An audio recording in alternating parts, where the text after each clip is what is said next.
नमस्कार विद्यार्थियों, आप सभी का बहुत बहुत स्वागत है। आज हम राजस्थान के भूगोल के अंतर्गत जो है राजस्थान के जो भूआकृतिक प्रदेश है उनमें उसको जो 4 भागों में बांटा गया था, पश्चिमी मरुस्थलीय प्रदेश, मध्यवर्ती अरावली प्रदेश, उत्तरी पूर्वी मैदानी प्रदेश और चौथा जो था दक्षिणी पूर्वी पठारी प्रदेश या हाड़ौती प्रदेश। तो इससे पहले वाले वीडियो में हमने मध्यवर्ती जो अरावली जो पहाड़ी श्रेणी पहाड़ी एवं पर्वत श्रेणी जो प्रदेश हैं उसके बारे में पढ़ा था। अब जो है हम उत्तरी पूर्वी जो मैदानी प्रदेश और दक्षिणी पूर्वी जो पठारी प्रदेश है उसके बारे में पढ़ेंगे। मैं लक्ष्मण लाल गुर्जर, सहायक आचार्य भूगोल, राजकीय महाविद्यालय उनेरा, टोंक। पूर्वी मैदान प्रदेश। पूर्वी मैदान यह संपूर्ण मैदान राज्य के 23.3% भूभाग को घेरे हुए हैं।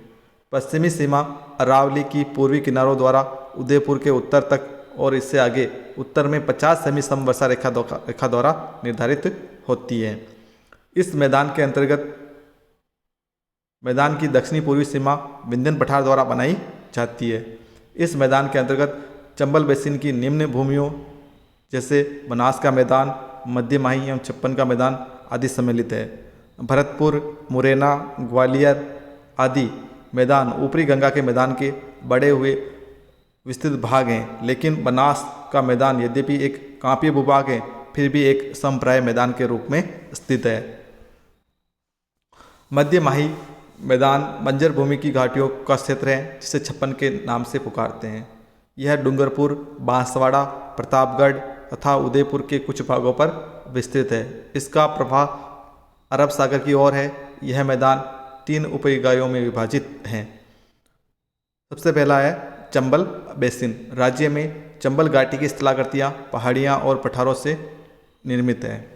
इसकी संपूर्ण घाटी में नवीन काप्य जमाव पाए जाते हैं। नवीन काप्य जमाव का मतलब चंबल नदी द्वारा लाई गई जो मिट्टी है, काप्य मिट्टी है, उनके जमाव के कारण नए मैदानों का निर्माण हुआ है जिसे नवीन काप्य जमाव के नाम से जाना जाता है। इसमें बाढ़ के मैदान, नदी कगार, बिहड़ व अंतःसरिता आदि स्थलाकृतियाँ देखने को मिलती है जो इस प्रदेश में काफ़ी अच्छी तरह से विकसित हुई हैं। कोटा, बूंदी, टोंक, सवाई माधोपुर और धौलपुर जिले में बिहड़ से कुल प्रभावित क्षेत्र लगभग 4500 वर्ग किलोमीटर क्षेत्र है।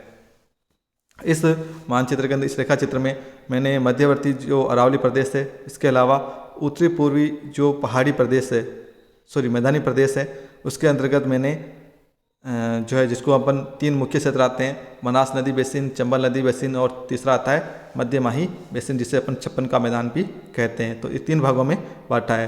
तो सबसे दक्षिण में जो है मध्य माही बेसिन जिसको अपन छप्पन के मैदान के नाम से जानते हैं, डूंगरपुर, बांसवाड़ा, प्रतापगढ़ क्षेत्र इसके अंतर्गत आता है।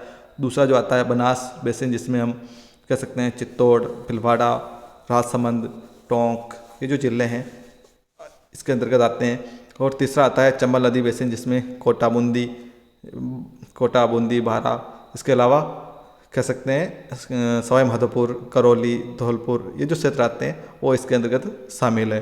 तो इसको 3 मुख्य भागों में बांटा गया है। मध्य माही बेसिन या छप्पन मैदान, दूसरा बनास बेसिन, तीसरा चंबल बेसिन। तो इस प्रकार से जो उत्तरी पूर्वी में जो मैदानी प्रदेश है उसके 3 मुख्य भाग हैं। इसमें सबसे अधिक महत्वपूर्ण चंबल बिहड़ पट्टी है जो 480 किलोमीटर लंबाई में कोटा से बारा तक विस्तृत है।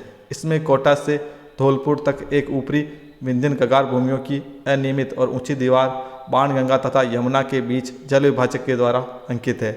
दक्षिणी सीमा सहायक नदियों जैसे काली सिंध, पार्वती आदि के साथ बदलती रहती है। इससे आगे यह कुंवारी बिहड़ों के द्वारा चंबल के दक्षिण पश्चिम मार्ग के साथ निरंतर बारा तक अच्छी तरह से सीमांकित है।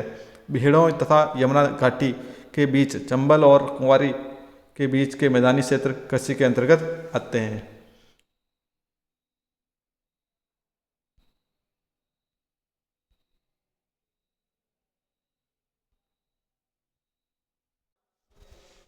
अगला जो बेसिन है उत्तरी पूर्वी मैदानी प्रदेश में बनास बेसिन पश्चिम में 50 सेमी समवर्षा रेखा द्वारा, दक्षिण में महान भारतीय जल विभाजक रेखा के द्वारा, उत्तर में अलवर पहाड़ी प्रदेश द्वारा तथा पूर्व में विंध्य कगार के द्वारा सीमांकित है।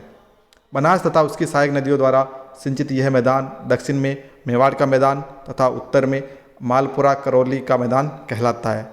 मेवाड़ मैदान बनास तथा इसकी सहायक नदियाँ जैसे खारी, सहोदरा, मोसी, मोरेल जो बाएं किनारे पर बहती है और बेड़च, बाजाइनी और गोलवा दाहिने किनारे पर मिलती है से सिंचित है। यह उदयपुर के पूर्वी भागों, पश्चिमी चित्तौड़गढ़, भीलवाड़ा, टोंक, जयपुर, पश्चिमी सवाई माधोपुर और अलवर के दक्षिणी भागों में विस्तृत है। इस मैदान का ढाल धीरे धीरे उत्तर और उत्तर पूर्व की ओर कम होता जाता है। इसकी औसत ऊंचाई 280 मीटर से 500 मीटर के बीच है। इनके उच्च भूभाग टीलेनुमा है, जिनके कारण इसे पीडमोंट मैदान के भी कहा जाता है।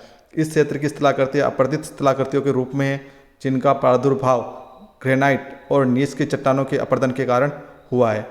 मालपुरा करौली का मैदान, यह साधारणतया शिस्ट और नीस से निर्मित मैदान है।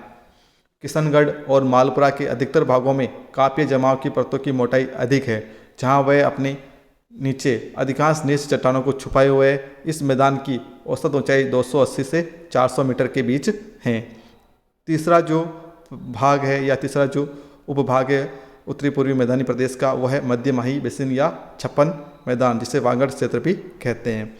यह मैदान उदयपुर के दक्षिणी पूर्वी, बांसवाड़ा और चित्तौड़गढ़ जिले के दक्षिणी भागों में विस्तृत है। यह क्षेत्र माही नदी की सहायक नदियों से सिंचित है। इसकी औसत ऊंचाई 200 मीटर से 400 मीटर के बीच है। मध्य माही बेसिन में मेवाड़ के उत्तरी मैदान की अपेक्षा भू-आकृतियाँ अधिक विषम है। दक्षिण में स्थित क्षेत्र काफ़ी गहरा और कटा-फटा है। यह क्षेत्र अधिक गहराई तक विच्छेदित होने के कारण इस विच्छेदित मैदान को तथा पहाड़ी भूभाग को स्थानीय भाषा में बांगड़ के नाम से पुकारा जाता है। बांगड़ में बांसवाड़ा व डूंगरपुर के पहाड़ी भूभाग तथा विच्छेद मैदान को सम्मिलित किया जाता है। प्रतापगढ़ और बांसवाड़ा के बीच के भाग में 56 ग्राम समूह स्थित है, इसीलिए यह भूभाग 56 के मैदान के नाम से जाना जाता है। अब इसके बाद में चौथा जो भू-आकृतिक प्रदेश है दक्षिणी पूर्वी राजस्थान का पठार, या जिसको अपन हाड़ौती पठार कहते हैं, वो तो इसमें हम राजस्थान का यह जो पठार है वो मेवाड़ मैदान के दक्षिण पूर्व में चंबल नदी के सहारे पूर्वी भाग में विस्तृत है। राजस्थान की 9.6% भूभाग को घेरे हुए है। यह उत्तर पश्चिम में अरावली के महान सीमा भ्रंश द्वारा सीमांकित है और राजस्थान की सीमा के पास तब तक फैला हुआ है जब तक बुंदेलखंड के पूर्ण विकसित कगार दिखाई नहीं देते हैं। हाड़ौती के पठार के अंतर्गत ऊपरमाल का पठार और मेवाड़ का पठार, जिसमें राजनीतिक दृष्टि से झालावाड़ से बूंदी और कोटा, चित्तौड़गढ़, भीलवाड़ा और बांसवाड़ा के कुछ भाग सम्मिलित है। यह पठारी भाग आगे चलकर मालवा के पठार में मिल जाता है। इस क्षेत्र का अधिकांश भाग चंबल नदी द्वारा और उसकी सहायक नदियों से काली सिंध और परवन पार्वती के द्वारा सिंचित है। अतः कृषि के संदर्भ में भी यह राजस्थान का महत्वपूर्ण भूभाग है, क्योंकि इस क्षेत्र के अंदर काली मिट्टी पाई जाती है और यह जो हाड़ौती का जो पठार है वो संपूर्ण क्षेत्र काली मिट्टी का क्षेत्र है, जो कि काफ़ी उपजाऊ मानी जाती है। अतः कृषि के संदर्भ में भी यह राजस्थान का महत्वपूर्ण भाग है। इस भूभाग का ढाल दक्षिण से उत्तर की ओर क्रमशः है। यह पठार पुनः 2 लघु इकाइयों में विभाजित किया जा सकता है। पहला है विंध्यन कगार भूमि। यह कगार भूमि क्षेत्र बड़े बड़े बलुआ पत्थरों से निर्मित है, जो स्लेटी पत्थरों के द्वारा पृथक दिखाई देता है। कगारों का मुख्य बनास और चंबल के बीच दक्षिण और दक्षिण पूर्व की ओर दिशा की ओर है तथा बुंदेलखंड में पूर्व की तरफ फैले हुए हैं। उत्तर पश्चिम में चंबल के बाएं किनारे पर तीव्र ढाल वाले कगार दिखाई देते हैं। तत्पश्चात एक कगार खंड स्थित है जो धौलपुर और करवाली के क्षेत्रों पर फैला हुआ है।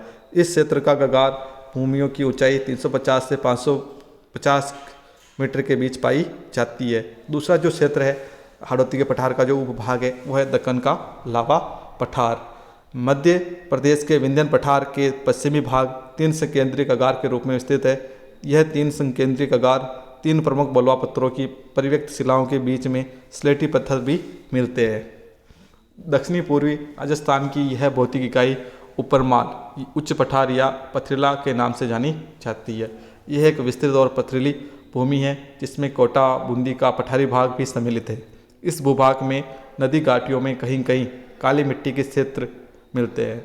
अपरदन पुरानी भूमि सतहों को अनावृत करता है, जिससे यह स्पष्ट होता है कि पुरानी स्थलाकृति का धरातल काफ़ी हद तक वर्तमान स्थलाकृति के अनुरूप था। चंबल और इसकी सहायक नदियों जैसे काली सिंध और पार्वती ने कोटा में एक त्रिकोणीय काव्य बेसिन का निर्माण किया है, जिसकी औसत ऊंचाई 210 से 275 मीटर के बीच है।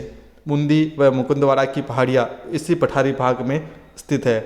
नदियों ने इस पठारी भूभाग को काट काट कर काफ़ी विच्छेदित कर दिया है। तो आज हम जो है राजस्थान के अंदर जो दो भौतिक प्रदेश थे, उत्तरी पूर्वी जो मैदानी प्रदेश है जिसके अंतर्गत चंबल बेसिन, बनास बेसिन और माही बेसिन जिसको कहते हैं छप्पन का मैदान, ये तीनों का अध्ययन किया। उसके बाद में जो दक्षिणी पूर्वी जो पठारी प्रदेश जो अगला भौतिक प्रदेश था, जिसको दो मुख्य भागों में बांटा गया है, विंध्यन कगार भूमि और दूसरा कह सकते हैं अपन दक्कन का लावा पठार। तो विंध्यन कगार भूमि जो चंबल नदी के किनारे किनारे धौलपुर, सवाई माधोपुर, करौली, कोटा तक विस्तृत है, जो कि चंबल नदी के पूर्वी किनारे और मध्य प्रदेश के बीच में फैली हुई है। इसके साथ ही दक्कन का जो लावा पठार है वो कोटा, बारा, बूंदी का जो क्षेत्र है, हाड़ौती का जो पठार है वो उसके अंतर्गत फैला हुआ है, जहाँ काली मिट्टी का क्षेत्र काफ़ी उपजाऊ क्षेत्र है, जिसके अंतर्गत बहुत अच्छी मात्रा में जो है खेती की जाती है, साथ ही बहुत अधिक मात्रा में उत्पादन होता है और यहाँ की जो जनसंख्या है वो भी काफ़ी सघन पाई जाती है। तो इसके बारे में पढ़ा था। धन्यवाद।